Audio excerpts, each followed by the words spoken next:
Joined now by TSN hockey analyst, former Vancouver Canuck Frank Corrado, as we are on Wednesdays. And well, first things first, you were in our town, Yeah, the big charity alumni game last weekend. How do you enjoy your weekend back here in man. Van? It was nice to be back in BC. It was nice to be back in Vancouver. It's like you could breathe again. The air is clean. People are relaxed. It was great. I got a few shout outs to hand out. First of all, the Canucks Autism Network. Everyone involved there. It was a lot of people that I knew from my time in the organization. They've done an outstanding job.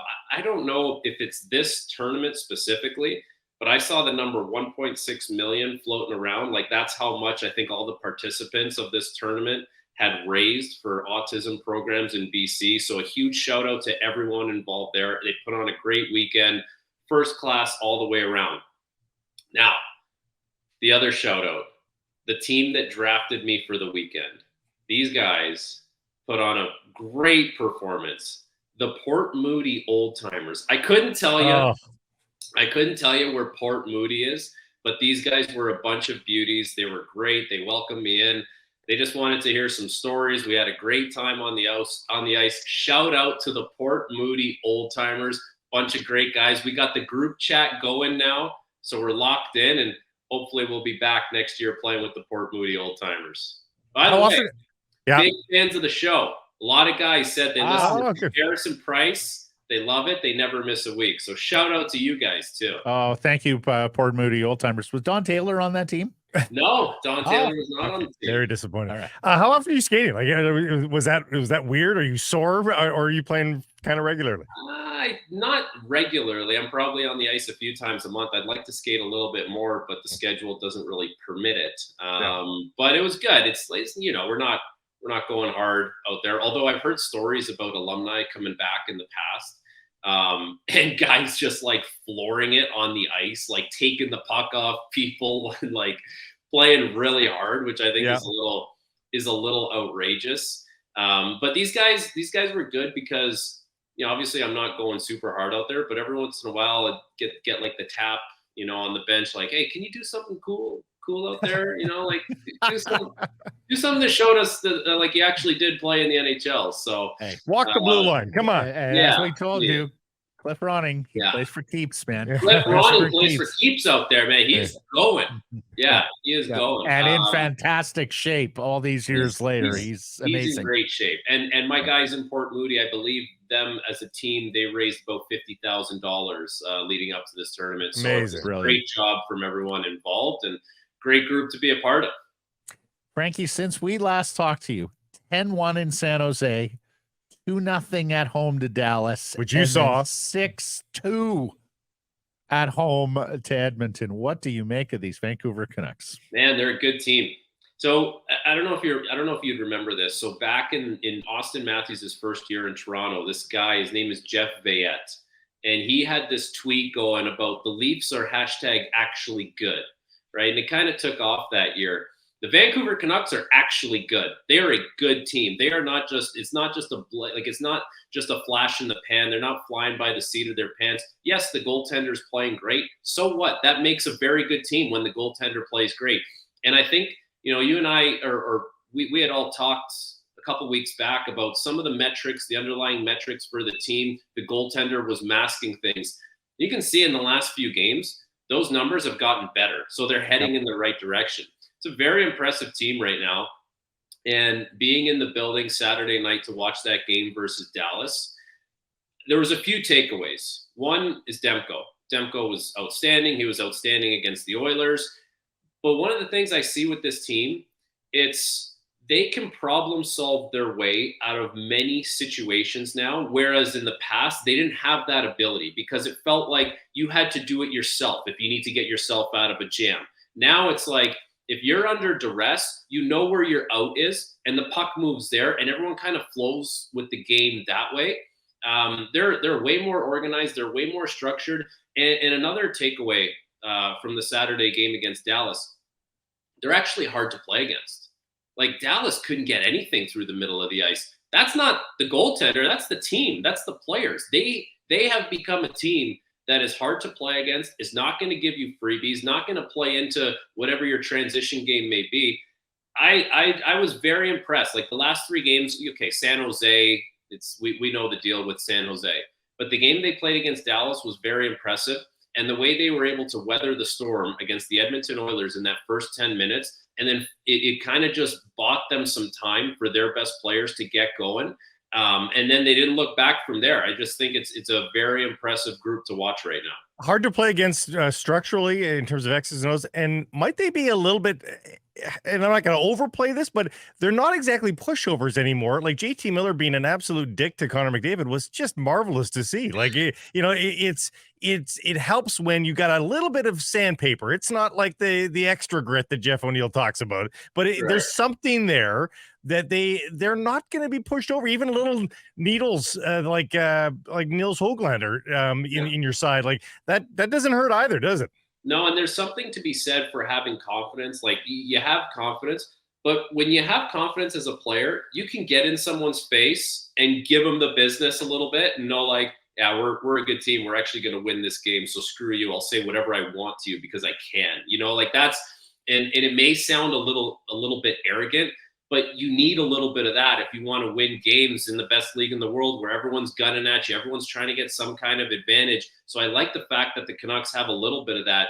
And there's even just a little bit of like physicality to the team.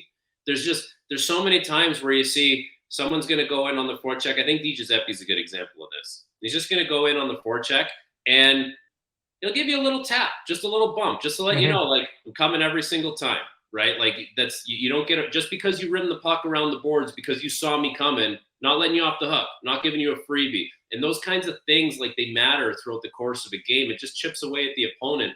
And you probably have to give Rick Tocchet some credit for that because, listen, we know how Rick Tocchet played when he was a player. He now has the resources and the tools within his roster to apply a lot of what he wants to do as a coach. Right? If you don't have the horses, you're never going to look good. That was his story in Arizona. They were going to be a team that was somewhat hard to play against, somewhat competitive, but they never had the players. Now he's got them, and it shows. And I just think, the fact that they were hard to play against a team like Dallas, that's a very good team that people talk about as one of the better teams in the NHL. I think that's just a very encouraging thing for this team. It's one of the better compliments you can hear from people is at the end of the game when they say that team was really hard to play against. It's a big compliment. Well, you mentioned that some of the underlyings, which have gotten better, but still point to a team that's getting every big save and burying every chance. So we do expect some degree of regression. Have they got enough cushion, Frankie? And if they did have to lean on 2 lines and 1 defense pair and a goaltender from here on out, would that worry you at all? It wouldn't worry me because I don't think that's going to be the case. Like, I don't think it's going to be the case where this team all of a sudden turns into a 1-line team with 1 D pair. Like, barring any kind of major injury to the star players on this team, I think they're in really good shape. I don't see a situation where these guys are just going to wake up one day and going to lose everything that they've built so far early in the season. It's like you build this foundation as a team early on because you know you can come back to this. If you don't have it, like the Edmonton Oilers right now, they don't have it. And that's way more concerning for me because they don't have anything to go back to this year that looks good outside of maybe 1 game in Nashville where they put it together and McDavid had a really nice goal. It's like, that is what worries me more. But these guys, they have the good tape. They have the good feelings. Like, they have the good foundation. So, yes, at some point, there's going to be a bump in the road because everything seems to be going well for this team. But how much impact is that bump going to have? Like, from what I see on the ice, they're not out there stumbling into wins. They're not winning by accident. It's because they're doing things the right way. They're playing with a sense of purpose. So, there's always going to be ups and downs. There's always going to be a regression to the mean, if you want to call it that. But I don't see this turning into something where the Canucks wake up in January and they've had a 6-week stretch where they can't win a game or can't get a save. The only way that's going to happen is if they run into major injury problems because this team, the way they're the lines are formulated and they're constructed, like, I'm starting to believe that this team is a playoff team for sure. Like, when you have a start like this, but they're not just a wild card team. Like they could be a team that's, top 3 in the Pacific. I think it would need to be a defense or goaltending injury for it to really worry me, Frankie, because they've got a guy like Garland playing in the bottom 6 who has been a top 6 winger his entire life. They got the leading scorer in the AHL that could be brought up and slotted in alongside there. I think they've got 4. I mean, the centers maybe, I guess, would be an issue, but they've got some insurance. The question would be defense and goaltending, obviously. But for a lot of teams, that would be the case. I mean, that's just stating the obvious, isn't it? Look at every team around the league. Every team is looking for a defenseman. It's not just the Canucks. And, when you have injuries to guys in the top 6, it's going to affect you. Yeah. You look at the Ottawa Senators. The Ottawa Senators had Shabbat, Artem Zub, and Eric Brandstrom all hurt at the same time. 3 top 6 guys. And guess what? They can't win a game. And fans are chanting that it's time to fire the coach. And the players obviously back the coach up, which they should. But you put that situation on any team in the league where you're missing 3 of your top 6 defensemen, you're in big, big trouble. But the blue line does look a little bit different. And we talked about it last week with Hronek. And he adds so much to this blue line.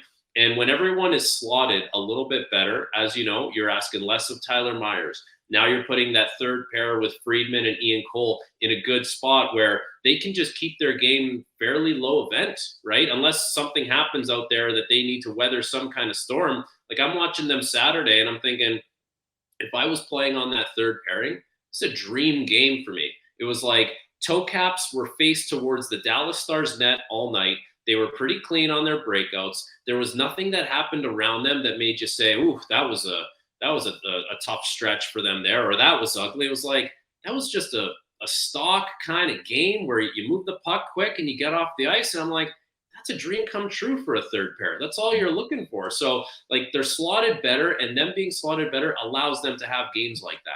Well, and Tyler Myers got huge praise from Rick Tocchet the other night after Edmonton. Frankie talked about how he's been good for 6 games or so. He hasn't taken a penalty over that stretch. He's hitting people. He's blocking shots. He's playing minutes.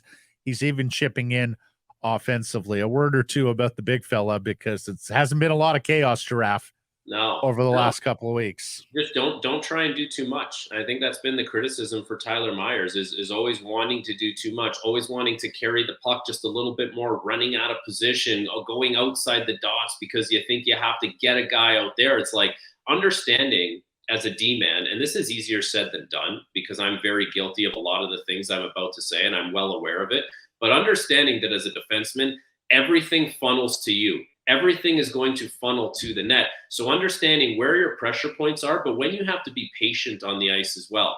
And it's understanding that you just need to do what the game calls for, not what you think you want to do in a game. Like, yeah, I want to go out there. I want to have a great rush, or I want to get involved on the offensive blue line. Sometimes the game doesn't present those scenarios for you as a defenseman. You are sometimes at the mercy of it. It's a little bit different than a forward where you're always constantly going. Like you're the one that has to push the pace. You're the one that has to go get the puck. If you don't do it, it's not going to happen. But being a D-man, understanding that the game can come to you and understanding how to use that to your advantage, I think that's a lot of what Rick Tocchet probably sees with Tyler Myers right now. Let the game come to you. Do what the game needs. Don't do anything more than that. And at the end of the night, you sit there and you played 20 plus minutes. You're like, that was a good game. That's what they call an efficient game. And that's what I think he's playing right now. JT Miller at center. And I got to admit, there was many of us, myself included, who thought he's better as a winger. Now, I took a lot of my cues from people who know the X's and O's of the game much better than me, and just felt he's such a good forechecker. Get him on that wing where he can go in and be the forechecker and not have to have the extra defensive responsibilities at center ice. It's clear JT took the defensive side as a challenge and the center stuff as a challenge. What do you make of him at center ice? Because the results have been brilliant. And sometimes it's hard to explain sometimes when a player has like a change in mindset or the way they're doing things on the ice, because you see a player for years and you think, well, that guy's a winger, like through and through. And there's been other examples of that around the league and players that have been wingers and are, kind of pigeonholed into that situation. Then they get thrust into the center ice position. You're like, okay, no more of that. Go back to where you're at. That looks more natural for you. But listen, I give the guy a lot of credit because he took a lot of heat last year. And it was very well documented, all the video clips, the smashing the stick over the net, yelling at the goalie, the straight leg back check, all that kind of stuff. That's embarrassing stuff.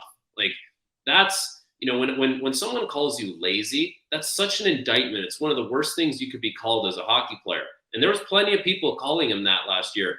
So that's one of those things where you take it personally and you say, like, I'm not going to be that guy anymore. I'm not going to be that again.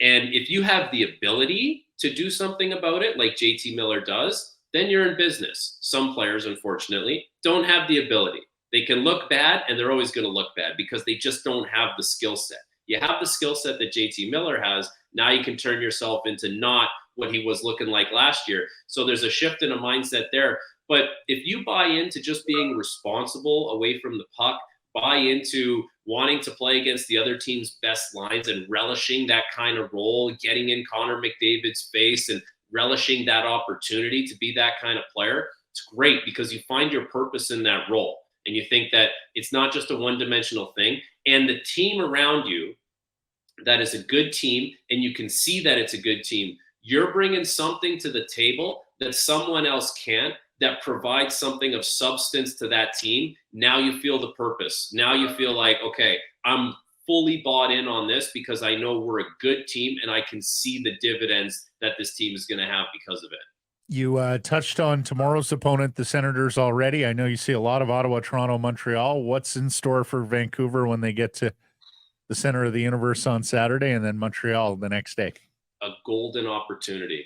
That's what's ahead of them right now. An absolute golden opportunity because the Ottawa Senators are sputtering right now. There's so many distractions around that team. A player got suspended 41 games for whatever you want to call it, gambling. It was gambling. The GM has been fired. The fans are chanting to fire the head coach, and the captain of the team is saying that it's BS that the fans are chanting that. So there's a lot going on around the Ottawa Senators. They obviously need to turn things around, but they've had Shabbat is still hurt. Artem Zub is going to play tonight in Toronto. Eric Brandstrom's still hurt. Up front, Ridley Gregg, who has been one of the best rookies in the NHL this year and has been playing third-line center in place of Shane Pinto, he's hurt. Their fourth-line center, Mark Kastelik, is also hurt. So they have two kind of call-ups or makeshift centers in that position. The Ottawa Senators are ripe for the taking. The Toronto Maple Leafs, depending on who you get in net, if you get Joseph Woll, the Leafs are going to have a chance to win. If you get Ilya Samsonov, Leafs are probably not going to have a chance to win that game. The Leafs are a team that is sputtering in their own way. They showed big resolve 2 nights ago against the Tampa Bay Lightning when they were down 4-1. They came back to win that game 6-5. Basically, the deal is this in Toronto. If Austin Matthews doesn't get 2 goals, Mitch Marner doesn't get 4 points, they're probably not winning that game. So there's a very good opportunity there. If you find a way to shut those guys down, you can win that game. And the Montreal Canadiens are, as we know, a rebuilding team. There's not much going on there. Their whole MO in Montreal is just to stay in games, be competitive, and everyone needs to develop a little bit. I think some of the veteran guys there are serving a purpose as far as providing leadership on that team, but also having something to play for themselves, which is great for Montreal. Guys like Tanner Pearson, guys like Sean Monahan, who obviously want to revive, their careers. So this road trip they're going on is a golden opportunity for the Canucks, and 2-1 is, the very least they should be doing. They should be 3-0 on this road trip, and they should really be coming back to Vancouver thinking like, this is a legit team. Bold hot take. Blake, we used to talk about, stay 500 road trips. Frankie is no now more cranking up the expectations. Talk to me about the psychology of this. So these 3 teams are in the condition you just talked about. They are all on the second half of back-to-backs. All 3 of these teams will have played the night before as the Canucks. Now the Canucks will be playing the night before as well for Montreal. So one game where they have the potential to be tired as well, but they're getting everybody tired. You're already on a heater. Talk to me about the psychology of being on that team. At what point is a letdown just inevitable? At what point do you enter a building thinking it's going to be easy? Because to this point, you've been getting the results. You've been getting the goals. You've been getting the saves. To me, it's just human condition. One day, and I'm not saying this team is weak.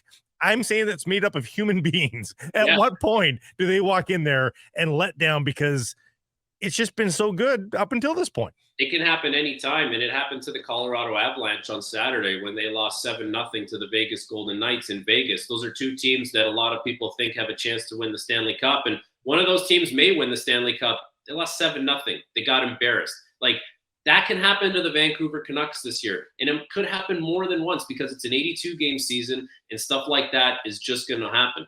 But I think now the thing that this group in the dressing room is going to have going for them, if there's a bad period where they get shelled and they get caved in, someone has the opportunity now to come into that locker room after and say, like, we've established a certain standard here, and that's not acceptable. And we all know where the standard is because we've all been a part of it. So let's get our act together. That could be after one period. That could be after one game going to the next game. But they've established that together as a group, and now they all know where they stand. But it's up to them as a group to hold themselves accountable to that standard, and you hope that they can. Might have happened versus Edmonton. Maybe Well, that's just how so they long as turned it it doesn't around. happen against the Senators. This is the free space on the bingo card. You'd think. So long as they show up. Frankie, thank you for showing up both here in Vancouver last weekend and on this show every Wednesday. Love the conversations, my dude. We'll catch up next week. Thank you, guys. We'll talk soon. This Sekeres and Price clip brought to you by Applewood Auto Group. And remember, It's all good at Applewood.